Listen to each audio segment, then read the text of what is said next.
வீடியோவில் என்ன ரெசிபி பார்க்க போகிறோன்னா கடலை மாவு லட்டு எப்படி பண்ணுறதுன்னு பார்க்கலாம். வாங்க வீடியோக்குள்ளே போகலாம். அதுக்கு முன்னாடி என்னோடய சேனலை சப்ஸ்கிரைப் பண்ண மறந்துருந்தீங்கன்னா ப்ளீஸ் சப்ஸ்கிரைப் பண்ணுங்கள்.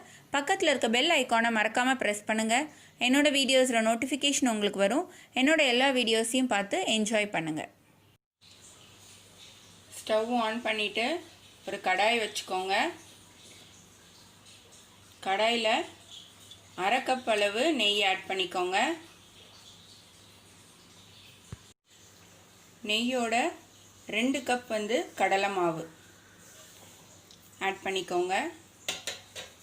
கடலை மாவோட பச்சை ஸ்மெல் போகிற வரைக்கும் நல்லா ஃப்ரை பண்ணி எடுத்துக்கோங்க லோ ஃப்ளேமில் வச்சு. கடலை மாவோட பச்சை ஸ்மெல் போகிற அளவுக்கு நல்லா ஃப்ரை பண்ணி எடுத்தாச்சு. இப்போது 1.5 கப் அளவு சுகர் ஆட் பண்ணிக்கோங்க. சுகர் ஆட் பண்ணதுக்கப்புறம் நல்லா இதை மாதிரி கலந்து விடுங்க. மாவோட நல்லா கலந்துட்டு அந்த சுகர் மெல்ட் ஆகிற வரைக்கும் நல்லா ஃப்ரை பண்ணி எடுத்துக்கோங்க, வறுத்து எடுத்துக்கோங்க. இப்போது இதில் 2 கப் அளவு பால், வெதுவெதுப்பான பால் ஆட் பண்ணிக்கலாம்.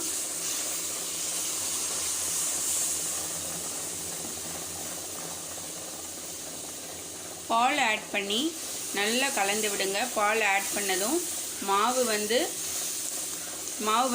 ஃபுல்லாக பாலை இழுத்துக்கும். அந்த அளவுக்கு நம்ம நல்லா கைவிடாமல் கலந்து விடுங்க லோ ஃப்ளேமில் வச்சு. பண்ணதுமே பாருங்கள், பாலை ஃபுல்லாக உறிஞ்சிட்டு இந்த மாதிரி அல்வா பதத்துக்கு வரணும். அப்போது 1/4 ஸ்பூன் அளவு ஏலக்காய் பவுடர் ஆட் பண்ணிக்கோங்க. கடாயில் ஒட்டாமல் இந்த அளவு சுருண்டு வரும் அல்வா பதத்துக்கு. அந்த ஸ்டேஜில் நம்ம 1/4 கப் டெசிகேட்டட் கோகோனட் ஆட் பண்ணிக்கலாம். நீங்கள் டெசிகேட்டட் கோகோனட் இல்லைன்னா வீட்டில் துருவின தேங்காவையே சேர்த்துக்கலாம். நம்ம வீட்டில் இருக்கிற துருவின தேங்காவை ஆட் பண்ணிக்கலாம். கலந்து விடுங்க, நல்லா மிக்ஸ் பண்ணிவிடுங்க. ஆட் பண்ணதுக்கப்புறம் நல்லா ஒரு 2 நிமிஷம் கலந்து விடுங்க. கலந்தாச்சு, ஸ்டவ் ஆஃப் பண்ணிடலாம். இப்போது நம்ம ஆற வச்சுட்டு லட்டு பிடிச்சி எடுத்துக்கலாம். நல்லா ஆறிடுச்சு. இப்போ நம்ம எடுத்து லட்டு பிடிச்சிடலாம்.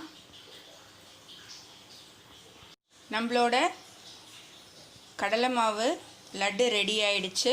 நம்ம பால், டெசிகேட்டட் கோகோனட் இதெல்லாம் ஆட் பண்ணியிருக்கிறதுனால ரொம்ப சுவையாக இருக்கும். கண்டிப்பாக நீங்களும் வீட்டில் ட்ரை பண்ணுங்கள். உங்களுக்கு பிடிச்சிருந்ததுன்னா லைக் பண்ணுங்கள், ஷேர் பண்ணுங்கள், மறக்காமல் எனக்கு கமெண்ட் பண்ணுங்கள்.